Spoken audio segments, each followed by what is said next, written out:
What's going on, guys? It's me, the Psycho Ripper, here with a video I'm going to do.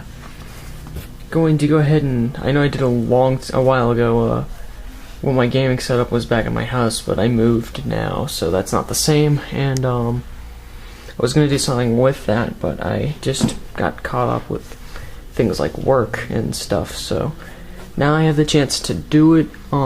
Basically what it is I'm just going to go ahead and show the video game. I own my video game collection, I should call it. I thought about doing this, but then I actually got more inspired when I saw my good friend the woogaknight do a video on his, so I figured, hey, I might as well do mine. The only thing you're not gonna see is my PlayStation 2 games, because I don't have them with me, and my Sega Genesis games, because they're locked up somewhere. I have no idea where they are. Anyways, enough with looking at my drawer. That's because my games are in this, and okay, never mind, wrong drawer. That's not video games, that's underwear. Here's my video games. Yeah, all the ones I own right now. And the Xbox ones on my bed, which I'll go ahead and talk about this first. My Xbox 360 games. First up, I have Tekken 6. Fun game, fun fighting game. A lot of people argue about how good of a Tekken game it is, but I mean, I don't have a problem with it. It's fun enough. And I'm excited for Tag 2, so I play as Elise in this game, by the way. I fucking love that robot.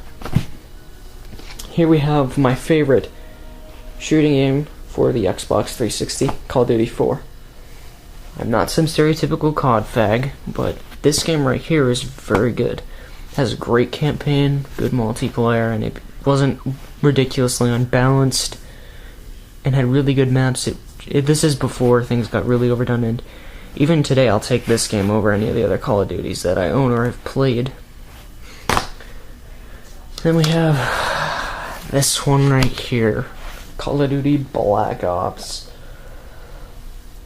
I'm half and half with this game. I mean, I'm not a fan of the campaign. Zombies gets boring unless you play it with a couple people. Even then, it starts to get boring. And the multiplayer, it's been patched a lot and balanced, which is good, but you know, it's just another Call of Duty game to me. I mean, it does have some goods to it, though, I will say that, but I personally prefer playing wager matches, but I'm not a huge Call of Duty fan. Yeah, so this one's a little meh. And then inside here I also have Call of Duty Modern Warfare 2, which is a broken mess.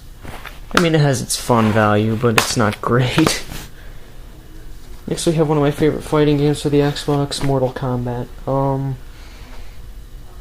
Yeah, this game, I got it when it came out because I was really excited as a Mortal Kombat fan, because this, to me, feels like a true Mortal Kombat game as opposed to some of the first 3D Mortal Kombat games, which steered away from, or it focused on its new combat system, which I was never a fan of. This one's a lot better. It appeals to hardcore casual. It's just got so much fun stuff to it. It's a good game. The only problem I have with it is the netcode. It can be laggy at times.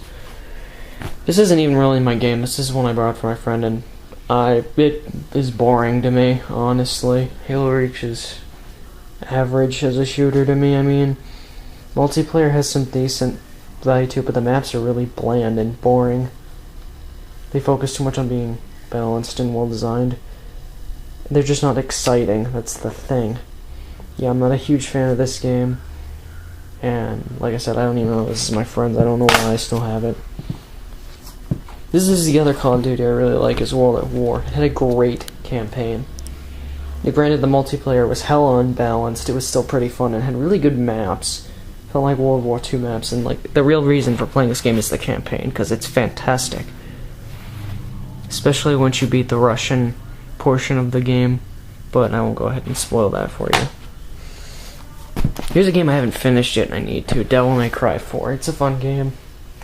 I like the Devil May Cry games. It's not nearly as good as 3, but it's, you know, a decent playthrough. Playing as Nero's a little weird, but I mean, there's nothing wrong with it. It's fun, it provides good challenge. If you've played Devil May Cry, you might like it. Here we have a console version of Quake 4, which I'm not a huge fan of. I mean, it was a decent playthrough when I first got my Xbox, but it doesn't feel the same. It's slower, and it will freeze occasionally, and it just does not have the same momentum as.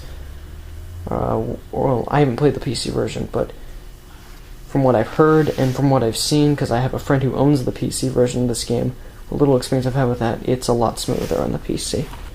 So this is just okay. Don't ask me why I have two. Oh, you know what? I'll go ahead and explain. I have 2 copies of Virtua Fighter 5 because one copy I had my friend gave to me, and then my brother ran into my Xbox and broke the disc, so he got me another one for my birthday the next year. So yeah, I really would like to play Final Showdown, but I just don't have the time, or I haven't gotten into it. And here's the last game I own, which is Duke Nukem Forever, which I'm not going to get into how this is one of the most disappointing sequels of all time. This game suffers way too much from modern FPS syndrome, and it's just not that exciting.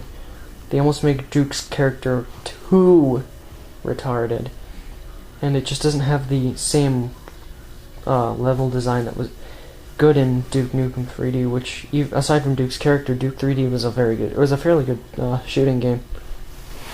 Alright, now that we're done with those, let's see, I'll go ahead and do my PlayStation 1 games next.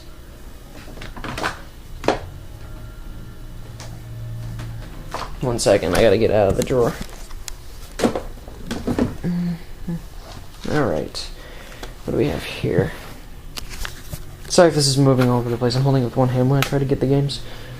We have this puzzle game called Ballistic. It's a lot like certain other types of puzzles. I can't remember which other one I played that was like this, but you know, you shoot balls into rotating colored balls. It's fun. It's a good time killer. It's not the best puzzle game out there, but you know, it's fun enough.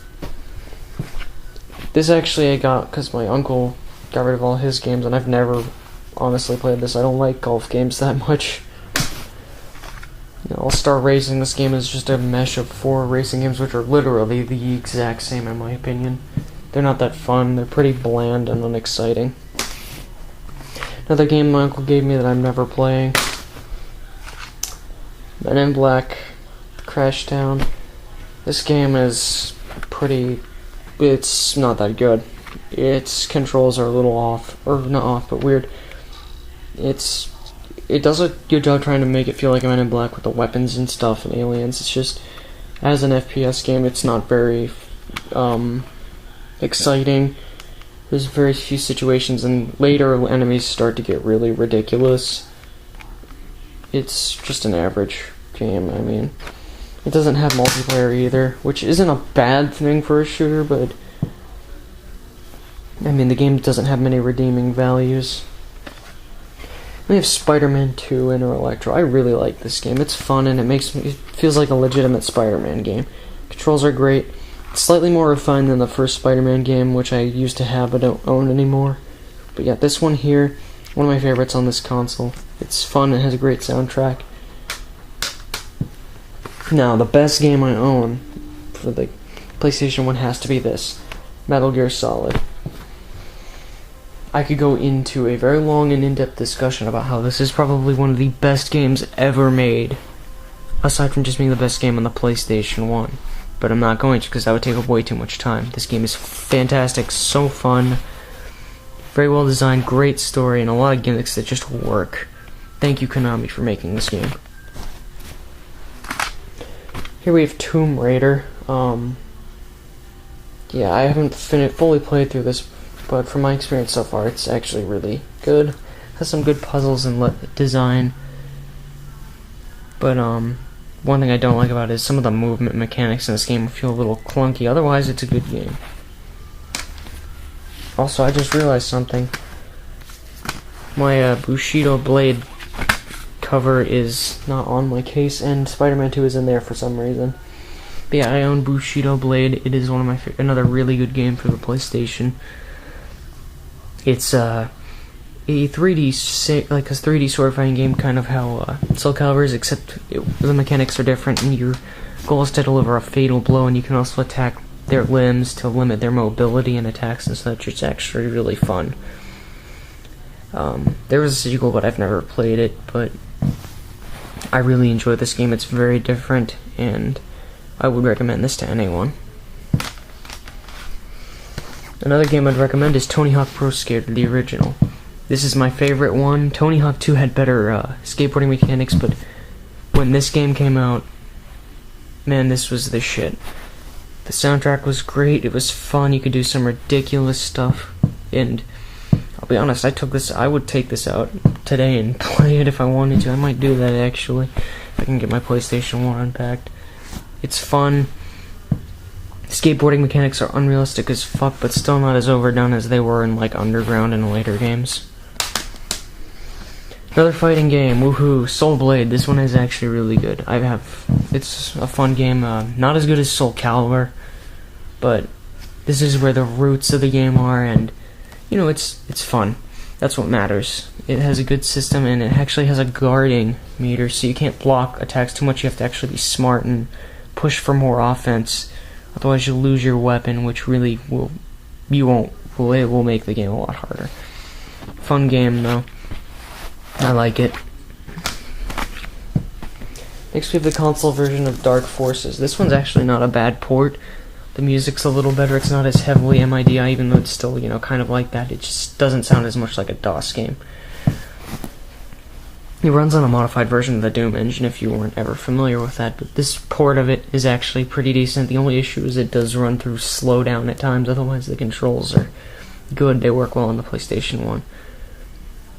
And it is a fun game. It's not perfect by any means, but I still enjoy it a lot as a Star Wars fan and a FPS fan. Stuart Little 2. God, I got this when I was like 9. I'll be perfectly honest. I do think this game isn't too bad. I think people who review this game are a little too hard on it. I mean, it's a movie platforming game. I mean, it's not too bad. It has a couple redeeming values. I mean, it's not perfect. It's just an okay game. It does have a few things I wish they would have, or I think should be fixed, but that will never happen, and I shouldn't be hoping something gets fixed, but yeah. It's not great, but I also think that this game is nailed way too hard. This game sucks. Spec Op Ranger Elite, the controls suck, the customization sucks, everything about it pretty much sucks. I do not enjoy this game at all. This is actually my dad's, and he got it from a friend, and he never played it, so I took it, and I regret it. This game is... yeah, I fucking hate it. And this is the last one, Eternalize. I played this very little. It got really, really unexciting fast. It just felt like a lesser version of, like, Final Fantasy Tactics or some other turn-based RPG game. It doesn't do anything too spectacular, honestly. It's pretty unexciting. I mean, there's a couple decent aspects to it, but it's not even remotely perfect.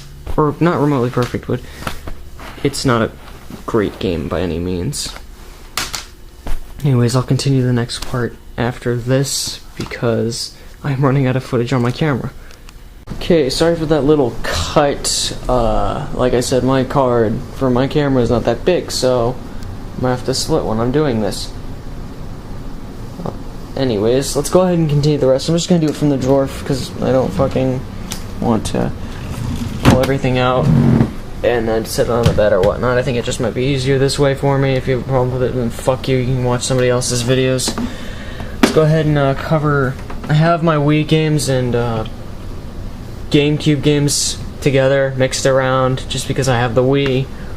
I don't feel the necessity to mix or separate them right now. Let's go from the top, and we have probably one of the best games for the fucking Nintendo GameCube, Super Smash Bros. Melee. I cannot, in words, describe to you how great this game is. It's fun, and I'd still play this over Brawl today.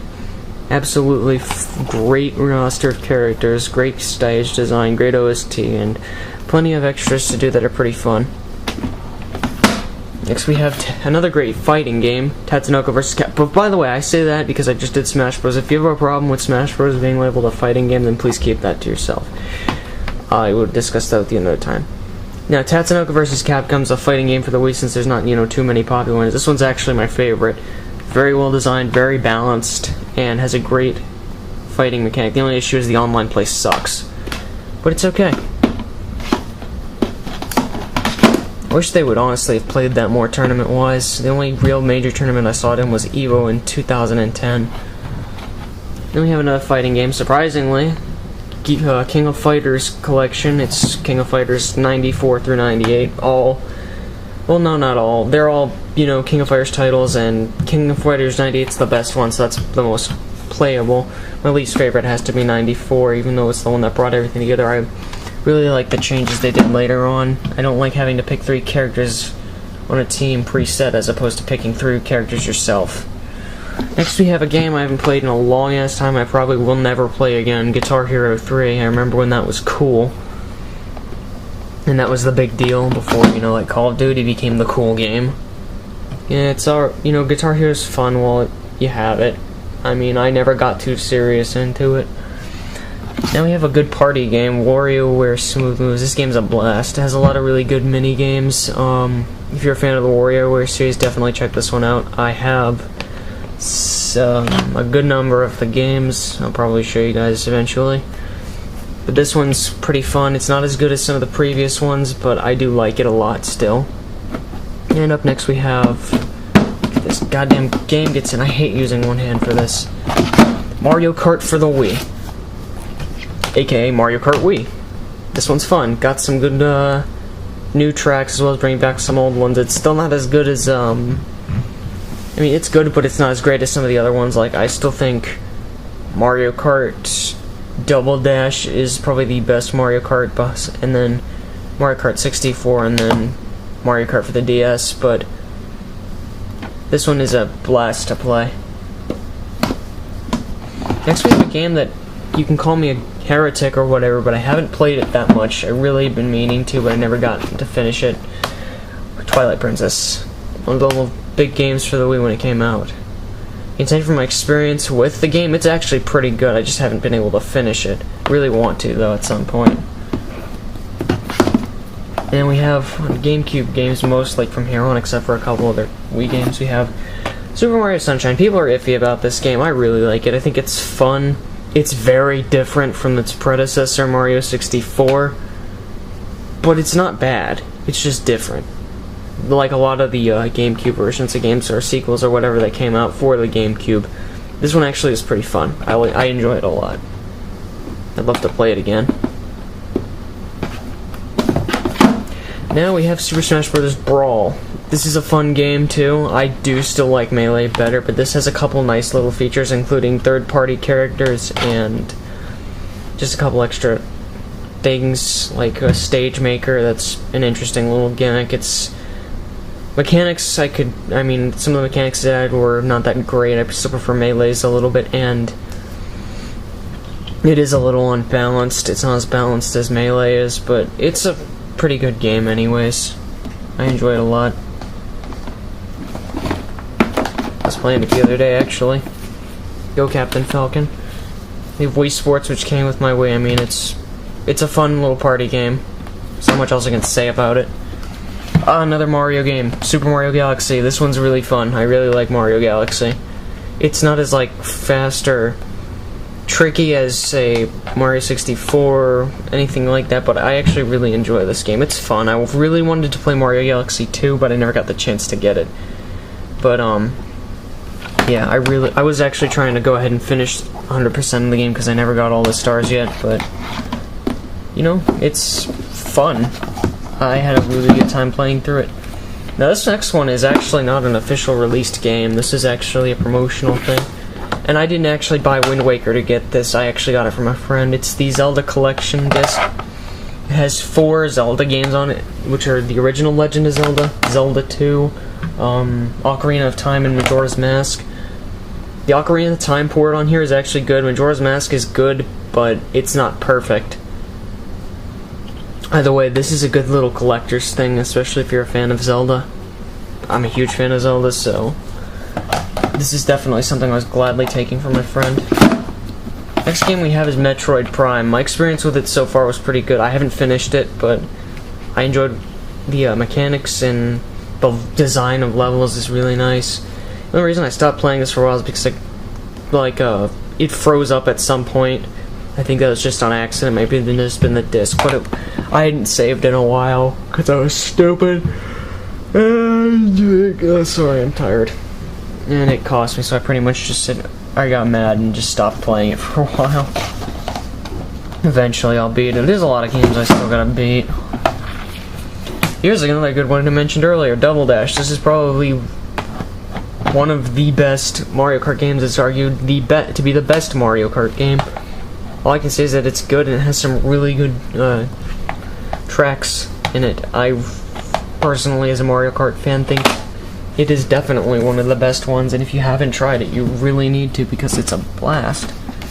Why is Wii Sports all the way over here? Hold on one second. Yeah, fuck this. I need to use two hands. God. Okay, now back to this. Next game. Soul Calibur 2, my favorite Soul Calibur in the series. Yep. And I have the GameCube version and the Xbox version I'll show you later, but this is still my favorite version because I love Link in this game. And yeah, Soul Calibur 2 is one of my favorite fighting games, so this is definitely one to keep. If you're a fan of 3D fighting games, I do suggest this because it's really fun and it has one of the best fighting game OSTs available. So I would definitely check it out if you have never, and if you haven't, that's really a shame. Next we have Starfox Assault. This one's actually pretty fun. It's not as good as Star Fox 64 or anything, but the mechanics were a little different. I mean, you had ground-based and air-based play, which the controls are perfectly fine. It's just different, and it's actually I actually think it's pretty fun. It's got a lot of fast-paced or good pace levels. It's the air and ground mechanics combined work fairly well, and the exclusively flying levels are actually really well designed. So yeah, this is definitely this is a good game. It's not perfect, but it's good. Here's another game that people have talked about a lot with me before, Wario World, sorry, Wario World. Some people have a problem with this game. I personally think it's a decent playthrough. It's not long, it's not too difficult, but it's got its ups and downs, really. It's nothing that I mean, it's playable. It's not a bad game at all. I mean, there are some fun moments to it, but it's a decent GameCube title. It's not the best platformer you'll get, though. I have next. This is the most unorthodox GameCube game ever. Starfox Adventures. Yes, because this completely changed how Star Fox was played, and I mean, it is really fucking weird. This is not a traditional Star Fox game by any stretch of the imagination. You're fucking walking. It's an adventure game. I mean, this is a little bit of a turnoff, but as an actual game, it's decent. It's not great, but I mean, it was playable. And yeah, it's got its ups and downs. Very much a throw off to people who've played this game before, though. Next we have a music game, Donkey Konga. One of the few music games that I actually ever played for the GameCube. This one's actually really fun. It doesn't have the best songs in the world, but the actual gameplay itself is neat. If they had a few more better songs, it would be great, but the one plus is it does have the Pokemon theme song, the real one. Here's a game I haven't played much, Mario Superstar Baseball. It's fun, or no, it's not. It's fun, it's not bad, but I mean, I didn't play it that much because I was never into baseball games that much. For a baseball game, though, it's pretty decent from what I did play through. I never really got too far into it, but I don't know if I probably will or not. Next is a really fun game, Custom Robo for the GameCube. I really fucking love this game. It is really fun. There's tons of customization options, lots of strategy. It's really, really interesting. It's a fun game, and it has something for everybody in terms of mech choices. Now we have a game that's not so great, Star Wars Bounty Hunter. This game is not a perfect game by any stretch of the imagination. Especially as a video game, not just a Star Wars game. It's cool, you get to play as Jango Fett and stuff, but there's a lot of mechanics this game really needed to tweak. There was It's, you know, it's not that great of a game. Next we have Spider-Man, the movie, the GameCube. I own this on the Xbox as well for some reason. This game's actually not bad. I mean, it's not as good as Spider-Man 2 and Electro or Spider-Man 2 based on the movie, but it's playable. I wouldn't suggest playing it nowadays because the movie's outdated, but whatever. And the last 3 games. Manhunt 2 for the Wii, which, it's an average game. There's nothing too spectacular about it. It's very stealth-oriented and incredibly violent, so if you're uneasy, I would never suggest playing this game, even though they have censorship to it. Yeah, the game's, the biggest issue with it is that it just gets repetitive. Alright, next we have, sorry, this won't push, I do this with 2 hands. Mortal Kombat Armageddon. I got this when I was still just a very basic fan of Mortal Kombat. This game, it's the coolest thing about it is the character customization and the fact that it has every Mortal Kombat character in it. The downside is it's pretty much the same combat as in the previous Mortal Kombats, and I mean it gets boring. That's the issue. And they removed the character exclusive fatalities for a creative fatality system, which I was never a huge fan of. It kind of ruined the feel. It ruined the exclusive, you know, Sub-Zero is the only one to rip their spine out. Now everyone can do it kind of thing. And I mean, with all the characters in it and the bosses playable, it's not balanced by any stretch of the imagination. But nonetheless, you know, it's an average game, and the coolest thing is the character customization you can do. I had a lot of really interesting characters in there. And the last game, best for last, Resident Evil 4, one of the best games for the GameCube, one of the best games of all time. This took the Resident Evil formula and completely changed it and gave it a really good control scheme and really fun gameplay. Not as much focused on horror, but it's still a really good game, and I would definitely suggest this to anyone. One of my all-time favorites. I really want to play through it again, honestly, because I lost my data for it. Anyways, that's that part. I'm gonna have to stop again for a second just to get more memory.